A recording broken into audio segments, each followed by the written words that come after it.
Someone wrote in and said, are there non-monogamy specific dating sites? Called Tinder. Bum, bum. Oh, burn! Swipe. This is Reid Mahalko from readaboutsex.com. This is Cathy Bartuli from the intimacydojo.com. And yes, there are some websites that are specific to non-monogamy. And then there also are some sites that are just kind of dating sites in general, where the algorithms and some of the questions they ask work out really well for people who are non-monogamous. Like Cupid or Plenty of Fish. Cupid has a really good algorithm for that, and I've had lots of poly friends who've had great success meeting poly folk or non-monogamously minded people.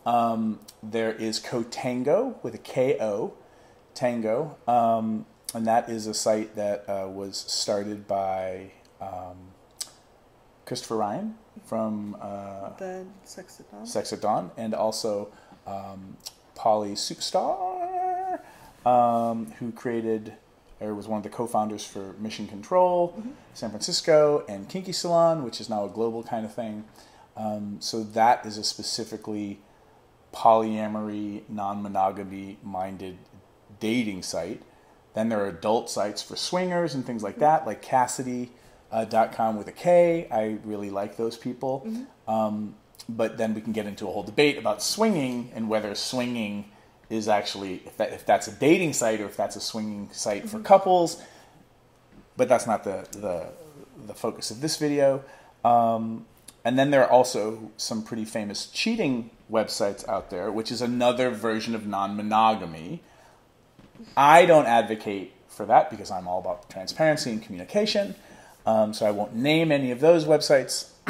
And then there are polyamory resources like Tristan Taormino's book Opening Up, which also has a resource site online, and I believe it's openingup.net. I believe so. And then there's Loving More, which is one of the older in a meaning been around for a long time, polyamory websites and organizations, and they have a great resource center.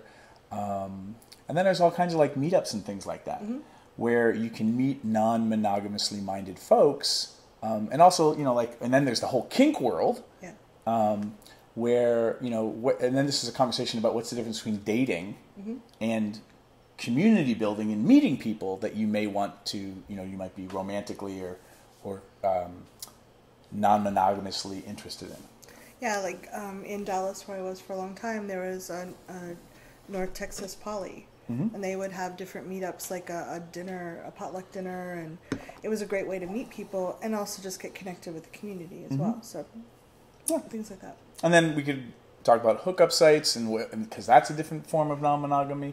But since this question was about dating, we'll just say that hooking up is not necessarily, in most people's mind, the same as dating, with air quotes. Yeah. We hope this helped. We'd love to know if you know of other good dating sites. Please leave links below, your information below. And we'll talk to you soon. Bye.